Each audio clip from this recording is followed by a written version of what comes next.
Hello, I'm Tim Harris. This is Julie Harris, and this is Real Estate Coaching Radio. That's right. So make sure that you hit the subscribe button so you won't miss any future episodes. Thanks again for popping by. Hit that like button, and don't forget to leave your comments and questions so we can get right back with you. We will. Thank you for continuing to make our podcast, Real Estate Coaching Radio, the #1 listened to podcast for real estate professionals in at least the United States. And let us know what you think about this video. Leave your comments below. Thank you. Welcome back. I'm going to start out today's podcast by asking you a simple question. I want you to answer this question, and don't overanalyze it or think about it or ask yourself why Tim's asking you this question. Just write the answer to the question down. I want you to tell me right now, write it down, how you're actually feeling. How you feel. How do you feel about your future? How do you feel about your present state? How do you feel about your health, your wealth, your happiness, all of it? How do you feel? Because what we're going to show you today and on tomorrow's podcast as well, 22 ways to have almost an instantaneous, bizarrely powerful way of changing your mental, emotional, and then your financial state. And this is something that Julie and I practice habitually, and we also have coached all of our top coaching clients to do the same thing. That's right. So this is 22 ways to show gratitude and have a better life instantly. And because it's 22, it may take us 2 podcasts. All right. So do you ever sometimes maybe feel frustrated, stuck, stressed, or lacking direction in real estate or in life? There's a simple solution to changing your mindset immediately and getting right back on track. Tim just ramped that up for you, getting right back on track. As a result, get out of frustration and into gratitude, showing it, feeling it, and living it. You'll have nearly instant results. So you're going to write down your present physical emotion, your present, let's just call it emotional state. And then what I want you to do is at the end of today's show, and then at the end of tomorrow's show, write down how you're feeling. Because what you will have realized is just the very thought of showing gratitude and being a person that shows gratitude towards others, just thinking about it changes your complete emotional state. So that should prove to all of you that what matters the most is your understanding and accepting that you can actually, anytime you choose to, change your mindset and change your outcome. These are all really great techniques. You don't have to practice all 22, but you should choose your favorites. So Cicero called gratitude the parent of all virtues. The dictionary states that gratitude is the quality or state of being thankful. The more gratitude you show, the more you will personally feel it. This translates into a more fulfilled life with less stress, angst, and worry. Lose those 3 a.m. real estate night sweats forever. Overtly show your thanks, and you'll find that you will achieve your own goals and feel more content along your journey. Pick up what Julie just said. So what we're going to do is we're showing you ways that you show gratitude towards other people. And in doing so, just the very act of showing gratitude actually has an immediate benefit to you. And so I don't remember who said this originally, Julie, but if you want something, if you're not feeling appreciated, if you're not feeling recognized, if you're not feeling loved, if you're not feeling all the things, the way for you to get that feeling is actually by giving it to other people. By giving it to other people, again, I'm not one to understand all of this, but you actually instantly manifest it within yourself, and then they will actually mirror it back to you. I have to say you do a very good job of that. So it's not just you saying this on a podcast, you are living it as an example. So here are 22 different ways to express gratitude to your friends, your family, people in your center of influence, your prospects, your family, and your clients. You will become the person that everybody wants to be around, the person that makes others feel great, and the person that you've always wanted to be. So here are some techniques for you to write down and integrate into your daily, weekly, and monthly life. So point number 1, this is, and really all of these are things that everybody can do. Number 1, write 5 thank you notes daily. And I think thank you as well as maybe congratulation cards. It's been proven that the simple act of writing thank you cards creates happiness, not just for the receiver, but for you, the sender. Studies have shown the long-lasting effects of this act of gratitude. By showing thanks, we become more grateful ourselves. Well, just imagine you're writing a note to somebody, right? It doesn't matter who it is. The dry cleaner who's always cheerful, the person in Starbucks who's always, basically very grateful, just whatever it is. And you're going to write them a little thank you note. Or it's a past client. It's a center of influence. Maybe it's to Coach Julie Harris. In the very act of writing the note where you're showing gratitude, visualize yourself doing that right now. Do you notice how you actually start to feel different? I mean, do you notice how even if there's a cloud over you, and certainly with all this, what's going on and, housing and all the rest of it, there's a cloud that seems to follow up. What was that character from Peanuts? It was Pigpen or Pigpen. Yeah, exactly. The cloud of dust. Right. So there's a cloud that's sort of lingering over most of us, but the way you dissipate that cloud is just by, for example, if you were to write 5 thank you notes to people that you should be showing gratitude towards. Maybe it's a broker that you did a deal with. Maybe it's an agent who did a great job on feedback. Maybe it's a seller, or just doesn't matter who. Maybe it's your mom, your brother. Give them a handwritten note. By the very nature of doing that type of work, that cloud dissipates. Again, that is a hack that you should never forget. Well, and I'm glad that you ramped me up, because point number 2 is how to actually send 5. I mean, that's 25 cards a week. How does a person actually do that? Oh, by the way, you will generate real estate transactions out of doing this, but It might be part of our secret to these Our points. agenda? Our hidden agenda. Okay. Start by, how are you going to actually do this? Well, start by reflecting on the experiences you've had over the past 48 hours. Sim, you mentioned some of those. Who are you most grateful to? Did somebody give you a random compliment or do a fantastic job at the hair salon, the pharmacy, the car dealer? Take a moment to recognize them. Next, you can scan your social media for significant events happening to people in your sphere of influence, your past clients, other contacts. Instead of just hitting the like online, send them an actual handwritten card. It's a great way to reinforce your relationships. Now, that said, if you're showing, for example, if you have a choice between sending Julie and I a handwritten card, which we all actually always save those, we always have. But if, in business, if you want to show gratitude towards a vendor, somebody you've done business with, give them a gratuitous positive review, someplace that has a benefit to them, and just be really honest about your experience and why you appreciate them and why you appreciate the business, because then it immediately gives them the benefit of obviously feeling the sense of gratitude towards you for appreciating them, but also will encourage people to want to do business with them. That definitely counts. And whether that is a review or a card, be specific when you're writing. You can say things like, I'm so grateful for the kindness that you showed me when I was feeling distraught last week. You really helped me and I appreciate you. I'll never forget your support. There's a lot of books on how to write a handwritten note, so they all make this point, be specific. And invest in good quality, non-realtor-y stationery. Use a nice pen. You can find lots of options online. My favorites are minted.com, finestationery.com.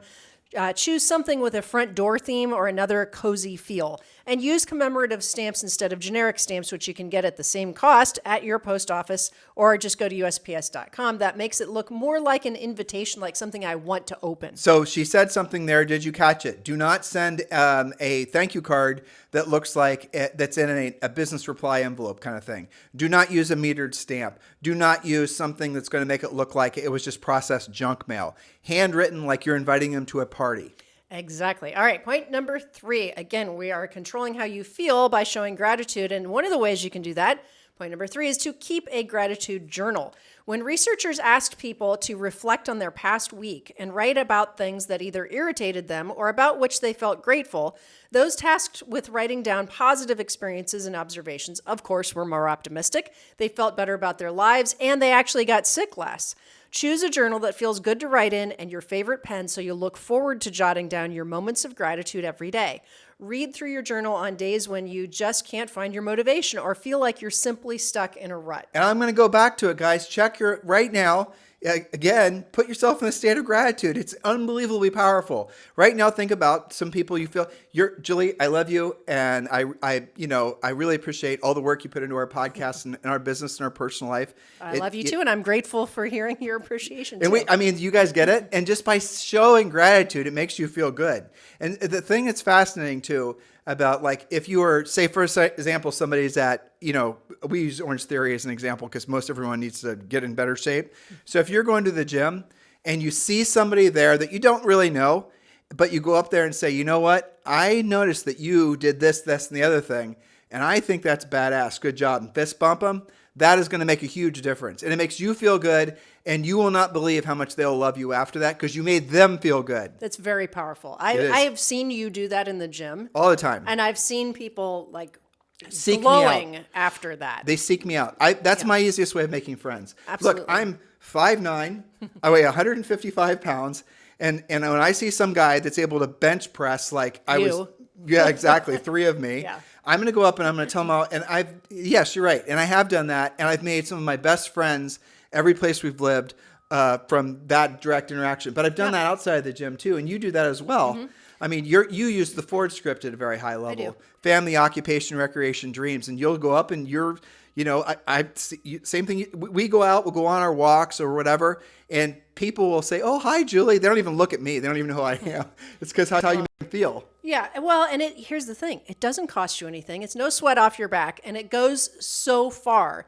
I'll never forget, I gave a friend of ours, Cindy, a compliment when she was dropping off her, not 1, not 2, not 3, but 4 little munchkins at school one day. And man, she looked a little bit unglued, like she had barely made it with, which you can understand, getting 4 of them to school by the bell, right? And I said something like, Cindy, what are you doing differently? Did you get a haircut or what's up with you? You look fantastic today. And she was just like... And you meant it too. And I did mean it. She just looked, she had a Cindy glow to her. And she was just like, I remember she took a step back and was like, that was a really nice thing to hear. I really needed to hear that. And honestly, I didn't really give it 2 thoughts, but I remember the impact that it gave her. So, point number 4, say a kind word. Make somebody feel good about themselves unexpectedly. This is sometimes called practicing random acts of kindness. You can change somebody's day completely with one simple compliment or a tiny gift. It doesn't take anything away from you to make them feel special. Even if it's people you don't have a very close relationship with. Julie and I were using examples with people that are basically perfect strangers to us. And that's definitely a very powerful way to endear people to you. But really, you're not doing this to manipulate them or get something out of them or get something out of their relationship. That's just a natural byproduct. You're doing it, guess what, listeners? Because it makes you feel good. Yes. It makes you feel good. It changes your frequency. Again, I don't like woo-woo terms, but it really does change the frequency in your mind and your heart and your soul when you're showing gratitude towards other people. And the nice byproduct of that, they're going to show gratitude back. They're going to want to befriend you. They're going to want to be attached to you because you made them feel good. And, they'll probably do real estate deals with you or refer people to you who will do real estate deals. That's very true. And you know what else you're doing is you're setting a really good example about how you want people to treat you, how you are professionally. You're setting an example for your kids because they watch every last thing that you're doing. I mean, I can remember, I'm sure you can too, if you look back into your past, however far you want to go. I remember when I was working in college and, we had 3 jobs before real estate and I was working in a retail store. I remember this lady, I remember her specifically, Judy Bergeson. I think it was Bergeson. Judy never had a bad word to say about anyone or anything at any time ever. Okay, no, I got to tell the rest of the story because it's too funny. All right. I don't even remember. Well, I am going to tell. That's what I remember. Because it's funny. Yeah. So this was a year-round Christmas store. And this was when Julie and I just got married. We got married when Julie was 20 and I was 21. All right, so she had this job a little bit before we got married, and then she had this job, and she was the assistant manager. Now, it's a year-round Christmas store, and it was really cool. It was a tiny little shop. But here was the funny thing, and I'm just going to say it. I've never been to a strip joint. Julie's never been to a strip joint. She's rolling her eyes. You're like, how did you turn the corner on that story? No, don't jump on my joke. All right, so Julie would come home from work, and she would be basically covered with what? Glitter, right? Every single flipping day. And guess what? You get enough of that on you, that shit doesn't wash off. No, it doesn't. So Julie and I think you hate glitter to this day. Julie and I would go out places and she'd have glitter on her. And sometimes you could tell people were giving her an odd look. And then finally someone told me why. Now if that's not making you laugh, nothing will. That's just too funny. But Julie was a full-time elf who, without knowing that, people thought she was something else. Yes, which when I was 20, I didn't even really know what they were talking about. So, exactly. Yes, thank you for sharing that. You're welcome. Amongst thousands of listeners. No. That's going to come probably out about 15 to 18,000. Yeah, okay, awesome. Yeah. All right, so moving on, point number 5, listen more than you speak. Be fascinated by the person who is speaking to you instead of looking around, checking your phone, or getting ready to make the conversation circle back to yourself. Make eye contact and listen with the intent to remember, not just to respond. Maya Angelou said, I've learned that people will forget what you said, people will forget what you did, but people will never forget how you made them feel. You told me something this morning that I think is not just apply to our kid Zoe, but also to people to this point. Listen to more than you speak and pay attention. You said, When she comes up to tell you something, you close your computer screen and you look her in the eye and you make sure that she knows that you're connecting and it's not just in passing. Because she's going to remember that. Yes. Because yeah, for sure. I mean, forever. She's going to remember Dada didn't put anything else over higher priority than her. Yes. I mean, she sees us doing podcasts and working and doing events and doing all kinds of things. But the impression that I'm trying to leave with her is those things are not more important than her, and Exactly. I know that she gets it too. Exactly. And you know, when they're little like that or little-ish, I think we're extra, yeah, she's growing. I know. We're extra sensitive to that because we know that those impressions are sticking with our kids. But I would take this into the rest of your lives, and certainly in real estate. You've all been around, like, have you ever gone out to a coffee or lunch with somebody and you're supposed to be having lunch, but all they do is constantly look at their phone? They're not really with you, are they? But you know what, Julie? This point number 5, this is something. So Julie and I have a coaches training program where we certify coaches to then become real estate coaches. And one of the hardest things to get them to understand is that people hire you maybe because of your credentials, maybe because you've been successful and all the rest of it. You have credibility from that. You've earned the right to possibly be the real estate coach. But if you think real estate coaching is talking about yourself and talking about all your victories and how great you are absolutely 100% incorrect. Real estate coaching is the exact opposite of that. It's about humbling yourself, listening and caring about what they're saying. And one of the first, when we're training someone to be a real estate coach, what we ask them to do, and we do this in different ways, is pay attention to how frequently they use personal pronouns. Wanting to tell the story about themselves. I this, I that. That reminds me of. No, don't. Just shut up. When you're talking to somebody, ask them more questions about what they're saying. Don't wait and just, okay, when are you going to be done with your damn story so I can tell you my... Well, enough about you, back to me. Exactly. That is a massive turnoff for everyone. So much so, Julie and I, it is almost, there's physical discomfort. And when you guys meet Julie and I in real life, you'll see me wince a little bit. If Julie and I have to talk about ourselves in real life, we'll talk about ourselves in our podcast because we're just sitting here, doing our podcast. But in real life, it is almost impossible for you to get Julie and I to talk about anything other than we'll maybe mention Zoe and we'll maybe mention other surface things, but we're going to pivot right back to talking about you. And we're not doing that because of any reasons other than we know ultimately what everyone's favorite topic is themselves.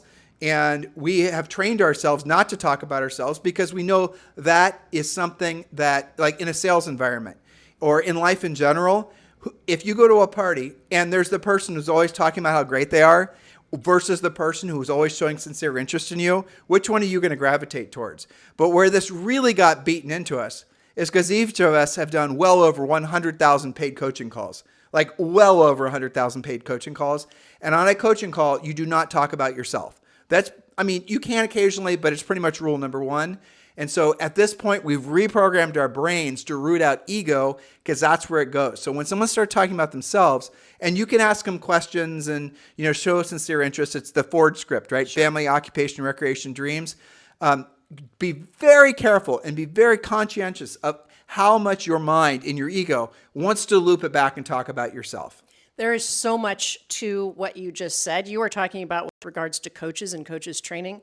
Think about this point. Be fascinated by the person who is speaking to you, who you are speaking to, instead of looking around and being distracted.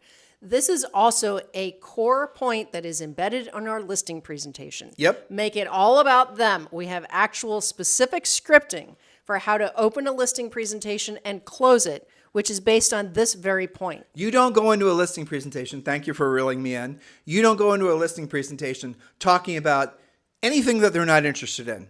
They don't care. But how do you know what they're interested in? You have to ask them, and that's what we teach you to do in a Premier Coaching Program. You have to ask them. You have to, essentially take a professional approach, find out what's most important to them. The very fact that you ask what's most important to them so they don't have to hear about you and your dog and all your plaques and your trophies is going to oftentimes be the thing that gets you the listing because you asked what was important to them.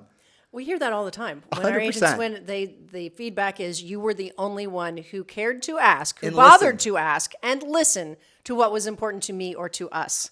So take that point seriously, listeners. All right, point number 6. This is a fun one, and this actually is something that Coach Rochelle is really good at. This is simple. Bring cookies or flowers to a friend, colleague, or neighbor, and Coach Rochelle would ask, would add, or to a new construction sales rep. And let's be honest, Coach Rochelle would also add, or a bottle of Chardonnay. Yes, all of which is good. Okay, so make dinner for somebody who's recovering from an illness or just had a baby. Pop some cookies into the new build reps or the model homes. Bring your mortgage lender a Starbucks gift card. Chat with the bank manager when you deposit your checks. Give them some homemade cookies. It goes a long way. You are giving, you're doing something personalized. They're going to remember that, assuming you have decent cookies. But if you have a choice and you don't want to spend the money, the handwritten card is going to be better for sure. And will, by the way, last longer. Okay. Yeah. So point number 7, you mentioned this, post a positive review. You use different products and services every single day. So when something or someone is exceptional, recognize them online. When they thank you, you can always talk about real estate and ask whom they know who could use your help. That's an easy one, doesn't cost you any money. All right, point number 8, show your gratitude overtly and enthusiastically. Don't be like everybody else and give the token thanks. Instead, be more expressive with phrases like, you really saved my life on that one, or that compliment you gave me really made my day. That's an easy one to do, right? But again, you're with showing enthusiasm. But think of the circle on that one, right? You're showing, if someone shows gratitude towards you, you are going to show gratitude. I know this is this is a word game here. Someone is saying, Julie, you look gorgeous today. You look amazing. And you're immediately going to say, well, thank you. And if that's the end of it, then I'm going to feel a little bit rejected because I was giving her a compliment and she was kind of just acknowledging it. Now, if she says, well, thank you very much. That really made my day. It's so nice of you to notice that I just got my nails done or whatever it was. I'm going to say that meant a lot coming from you because you always look awesome. You see what happened there? Reciprocity. Exactly. I mean, even subconsciously people do that, right? Exactly. But this is how you change. So people, all this, it's, what's that? Je ne sais quoi, right? The French saying. You walk into a room, you want to know why people are gravitating towards some people naturally, even subconsciously, why they move towards certain people and why they move away from other people. It's this stuff. It's not their influence on Instagram, guys. It's not like, there's so many people out there right now that sold like 3 houses, but they're legit celebrities on Instagram, even in the real estate space. But people don't, that's not the same as what we're talking about. That stuff is fleeting. That stuff comes and goes. That stuff's like a sugar high. What we're talking about is how you form long-lasting relationships that last decades. Well put. All right. Point number 9, notice and compliment specific things about people. We can all name people who are always smiling, tell the best jokes, have the best manners, or are always dressed to the nines. Recognize them by being specific. You and I have a friend that occasionally we see on the beach, and he went on a walk with us, John. Oh, yeah. He has like the best stories, and he's from the financial world. We always learn something new from him. He used to work and we always tell him that. He used to work at the Philadelphia Fed. I mean, just like opening his brain. It doesn't matter what the topic is, you are going to learn something. Yeah, but the funny part is we are way better at the real estate stuff. I know, which makes it fun though. And he hates that. I know. He's so used to basically being the wise man. The big brain in the yeah. Exactly. He's so used to being the wise man on the hill. And we talk about, he knows obviously what we do. And so he'll ask us about real estate and we don't take the bait. We'll ask him, well, what does he think about the question you just asked? And then he'll give us a very detailed answer. And then we'll ask him questions about what he just said and pointing out basically in our questions, because he has to then answer the questions and like, oh, there's going to be a big, he was one of these doomsday guys, big crash in real estate. And he's been saying that to us on and off for like 3 years. And we're like, okay. I mean, we went on a 6-mile walk with him the other day. I was like, okay, let's talk about this. And then he was finally asking, well, he's like, so Tim and Julie, why hasn't there been? And we gave him all the reasons why. And he goes, so maybe the people are listening to it, or A, full of it, or B, talking about a different sector, like, for example, commercial real estate, to which Julie and I also said, so the people that have been saying there's going to be a bust in commercial real estate has also been saying that for a long period of time. Where's this bust in commercial real estate? And then you'll discover in having conversations like that by, asking questions that you actually form a long-lasting relationship with people. That's true. That goes hand in hand with upgrading your center of influence so that you can, we're talking to him, there's no lazy thinking going on there. It's like back and forth nonstop. Listeners, I maybe shouldn't tell you this, but I'm going to anyway. He has one of the most spectacular houses that's on the ocean in the Caribbean, and it's probably worth $60 million. Probably. Yeah. And I mean, It's not his only house. no, I mean, it's not his only house. Yeah. Anyway, nice guy. Yeah. All right. And really, really, really smart. Okay. Number 10, volunteer your time and your skills to support other people's causes. Pay attention to the charitable events that your sphere of influence and past clients are involved in. Support them whenever you can, not just by donating money, but by showing up and contributing your time and support. Be public about this. Post and link your social media. Promote their event and participate at a high level. This is one of the best ways to upgrade your center of influence and expand your center of influence is to go to other people's events. You don't have to spend the money on it, but your time and your energy. You're making me think of John on the Beach again. So John on the Beach basically invites us to his events and the charity things he does, Yes. and we always go. But again, how did we become friends with somebody like that? A, he's a really brilliant, wonderful, nice, sweet person. But B, it's because we were sincerely interested in what he knew because he's operating at a different, way, what would I say, level mentally. I can't even say Yes. it. I mean, there you go. Right. Right. That's so that's where I am versus where he is. And so we wanted to earn the right to be his friend. And so we practiced what we preached, and through over years of conversations, now we're friends with them. And that's what you guys can do as well. And we did not grow up knowing people that live in, No. 9-figure homes. That's not us. And also, I have to point out, because we're using him as an example so they can do similar. He might listen have to our similar podcast. Have you thought about that? I know. But, when we first met him, we didn't know who he was, right? We met him on the beach. We were at the beach restaurant. He was kite surfing. We'd go there. It's pretty cool to watch these guys. And so we just had a simple Ford conversation, right? Family, occupation, recreation, dreams, get to know you, then get to know you intellectually, then become a friend, and then you have bigger and better conversations. The point being that would not have happened if it was all about us all the time. We were asking about him, what's he interested in, what does he know about, and then one thing leads to the next. So what we're trying to touch on I think I just kind of figured out why Julie and I are sharing this wavelength right now. It's because Julie and I got married 32 years ago, and we were broker than broke. We were negative broke, basically. Well, I was a full-time Christmas elf, if that tells you something. Or maybe a stripper. I don't know which. All right. So I don't know where she went during the day. I mean, You thought I was an elf. No, exactly. I was just kidding. All right. So the fact is what we've learned over the years from, the things we're telling you guys now, and reading a lot of things and experimenting with a lot of different experiences. But what we do know is these points work in any price range, in any market condition, with people of vastly different education levels, because humans are all wired the same. What people want to feel more than anything is appreciation and gratitude, appreciation, acknowledgement. That's what people want. And if you're the purveyor of that emotion for them, they're going to love you forever. Point number 11. Okay, this will be our last point for today, and then we will continue tomorrow. Point number 11, be gracious when you're challenged by a situation or a person. This is a tough one. Show respect and manners, even if you're in serious disagreement. I think probably everyone in the entire world could take a dose of this, right? Take the high road. You don't always have to argue as if you're in a death match. The other person may have something valuable to offer in spite of being in contention with you. You set the tone. The Stoic Marcus Aurelius famously stated that you don't have to have an opinion on that.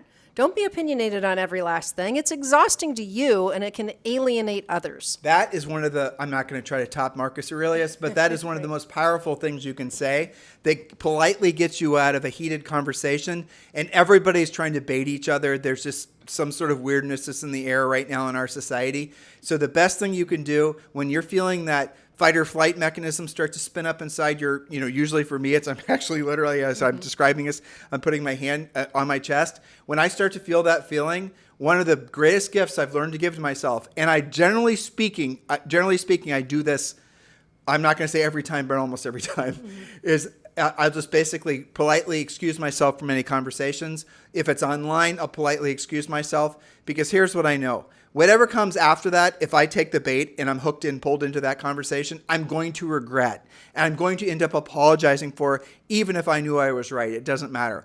Because when you're trying to essentially elevate yourself, you can't by doing it by standing on other people. And sometimes in a conversation where you're talking to someone where you are smarter than them, where you do know more than them, what's the point of grinding them? You don't have to convince them of anything. Let it go. And just say, you know what, that's an interesting point. I'd have to do some more homework on that. That's right. Or by saying it's an interesting point, you're making them feel good, and then you're getting out of it.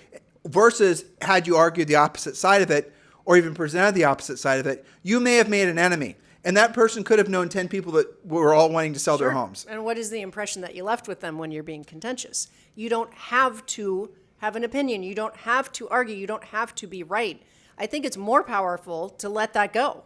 Well, it's in the culture right now. I know. That They trigger everyone, each other. Right. I mean, you and I have had problems, frankly, with people that will say, well, what do you guys think about this? And Julie and I do not practice politics, and we never will. We're Republicrats. And that is not the way a lot of people think nowadays. And I'm not saying I don't understand why you think that way. A really great lady, frankly, explained to me, because I asked her. She said, I'm 100% progressive, liberal, whatever. I said, so where do you live? San Francisco. Where do you live in San Francisco? She told me where. And Julie and I know San Francisco, more or less. So she's living in a very progressive. There's not a single conservative person that she'll ever stumble across. And yet she was very in where she lives, in her environment. Mm-hmm. But she was very nice and respectful. She was a Tim and Julie fan. And then she said, Tim, here's the reason. In my marketplace, if I'm not progressive or liberal, I'm not going to do any deals. And I thought to myself, you are right. Well, when in Rome. Rome, exactly. That's okay. But you have to have given it that thought and that research and, put your own ideas together. Right. And to her credit, she was not weird about that. No, and she was not confrontational. No. And she wasn't trying to convince me to her side. No. That's our whole point number 11. You don't have to be confrontational. And she told me her point. This, actually, remember when this happened. This was on a, what's that talk radio, that talk thing I used to do? Clubhouse. Clubhouse, yeah. Mm-hmm. This is on Clubhouse. And if you're listening, I appreciated the lesson because you were right. So with that said, most of you aren't in markets like that. Most of you are in markets where it's fairly balanced. And in those fairly balanced markets, some of the best advice Julie and I ever got in our formidable years from a great guy named Jack Rosselli was be a Republicrat. Be a little bit of both. See both sides of it. Your job is to not be on one side of the fence or the other, unless, of course, it turns out you're living in San Francisco. And if you're not, then you're not going to do any deals. I mean, that's right.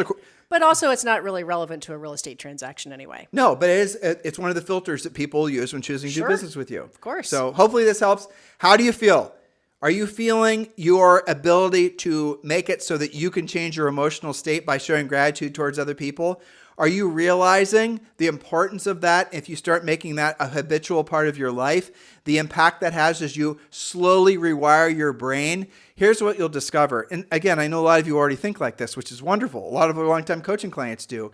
It does not matter what the interest rates are. It does not matter what the weather is. It does not matter what the political Mickey Mouse is. They have learned to do things like they're going to have media-free mornings, media-free lives. They're going to control their environment, but what they're mostly going to control is their mindset. The most powerful way to control your mindset is by showing gratitude towards other people, overtly, on a regular basis.